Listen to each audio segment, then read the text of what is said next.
السلام علیکم ساتھیوں، آج ہم عمر بن خطاب کی مرتیو کے بارے میں بات کریں گے۔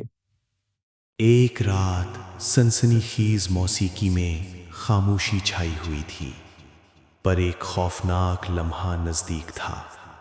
ایک شخص جس کی رہنمائی نے اسلامی تاریخ کو بدل دیا، ایک شخص جس کے عدل و انصاف نے ہر دل میں مقام بنایا۔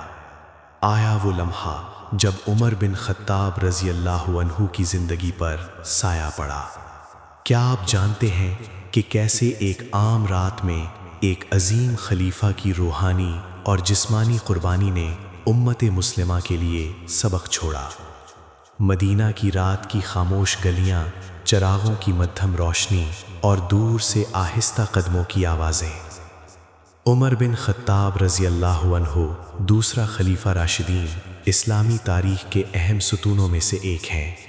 ان کی قیادت، عدل و انصاف اور ایمان کی مضبوطی نے مدینہ اور پورے اسلامی سلطنت کو ایک مضبوط بنیاد دی۔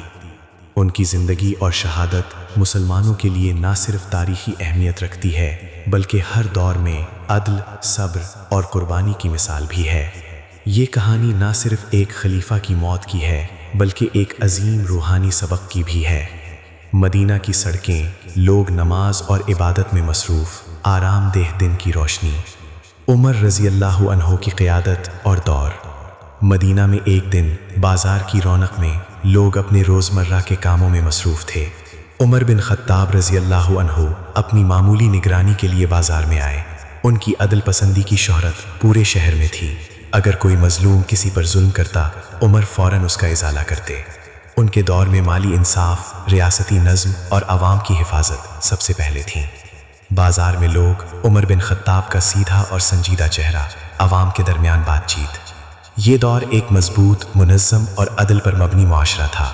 ان کے عدل و انصاف کی بدولت ہر مسلمان کو تحفظ اور سکون حاصل تھا۔ دشمنوں کے منصوبے، پر ہر عظیم لیڈر کی طرح دشمن بھی نزدیک ہی ہوتا ہے۔ یہ وہ وقت تھا جب نصرانیوں اور منافقوں نے اسلام کو نقصان پہنچانے کے لیے منصوبے بنانا شروع کر دیے۔ خاص طور پر ایک شخص جس کی نفرت اور بغض عمر رضی اللہ عنہ کی زندگی کے لیے خطرہ بن گئی۔ یہ منصوبہ نہ صرف جسمانی حملہ تھا بلکہ ایک روحانی امتحان بھی تھا۔ اندھیری رات، خفیہ ملاقاتیں، چھپے ہوئے ہتھیار۔ ہمارے تاریخی مصادر سے معلوم ہوتا ہے کہ عمر رضی اللہ عنہ کے دشمن نے رات کے وقت مسجد نبوی کے قریب حملہ کرنے کا منصوبہ بنایا۔ ان کے ارادے خطرناک تھے مگر اللہ کی حکمت کے تحت ہر چیز مقدر تھی۔ وہ شب جس نے تاریخ بدل دی۔ ایک معمولی رات جب مدینہ خاموشی میں ڈوبا ہوا تھا، عمر بن خطاب رضی اللہ عنہ مسجد نبوی کی طرف جا رہے تھے۔ ان کے ساتھ کچھ محافظ بھی تھے، پر ایک شخص جس کی دل میں بغض تھا نے ان پر حملہ کر دیا۔ مدھم روشنی میں مسجد، عمر بن خطاب چلتے ہوئے، اچانک حملہ۔ اس حملے میں عمر رضی اللہ عنہ شدید زخمی ہو گئے۔ انہیں فوراً گھر لے جایا گیا جہاں ان کے رفیق اور خاندان والے موجود تھے۔ پورے شہر میں یہ خبر پھیل گئی، خلیفہ پر حملہ ہوا۔ یہ لمحہ نہ صرف مدینہ بلکہ پورے امت کے لیے خوف اور غم کا سبب بنا۔ آخری دن اور روحانی قوت۔ زخمی ہونے کے بعد عمر بن خطاب رضی اللہ عنہ نے نہ صرف صبر دکھایا بلکہ لوگوں کو تسلی دی۔ انہوں نے اپنی آخری وصیتیں کی، اسلامی ریاست کے انتظامات کو منظم کیا اور بعد کی قیادت کے لیے رہنمائی فراہم کی۔ گھر کا اندرونی منظر، عمر بن خطاب بستر پر، رفیق احباب کے درمیان گفتگو۔ انہوں نے فرمایا کہ مسلمانوں کو عدل، ایمان اور اخلاقی اصولوں پر قائم رہنا چاہیے۔ یہ آخری لمحات ایک عظیم روحانی طاقت اور اللہ پر کامل بھروسے کی عکاسی کرتے ہیں۔ آخری دن آیا، مدینہ کے لوگ جمع ہوئے، دلوں میں غم اور احترام کے ساتھ۔ عمر بن خطاب رضی اللہ عنہ نے اپنی زندگی کا آخری لمحہ اللہ کی رضا کے لیے وقف کیا۔ ان کا انتقال ایک عظیم روحانی اور تاریخی واقعہ بن گیا۔ غمزدہ لوگ، مدینہ کے آسمان پر سنہری روشنی، عمر بن خطاب کا ہاتھ قرآن پر۔ ان کی موت نے مسلمانوں کے دلوں میں عدل، قربانی اور ایمان کی گہرائی کو مزید مضبوط کیا۔ یہ لمحہ ہمیں یہ یاد دلاتا ہے کہ قیادت صرف طاقت سے نہیں بلکہ صبر، عدل اور اللہ پر بھروسے سے ہوتی ہے۔ عمر بن خطاب رضی اللہ عنہ کی زندگی اور شہادت ہمیں یہ سبق دیتی ہے۔ قیادت، عدل، صبر اور ایمانی اصولوں پر قائم رہنا چاہیے۔ ہر مسلمان کو اپنے دین اور معاشرتی ذمہ داریوں میں مضبوط رہنا چاہیے۔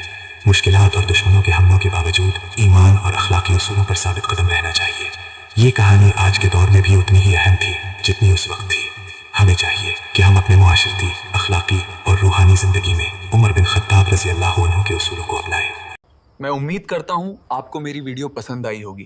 اگر ویڈیو پسند آئی تو ویڈیو کو لائک کرو، چینل کو سبسکرائب کرو.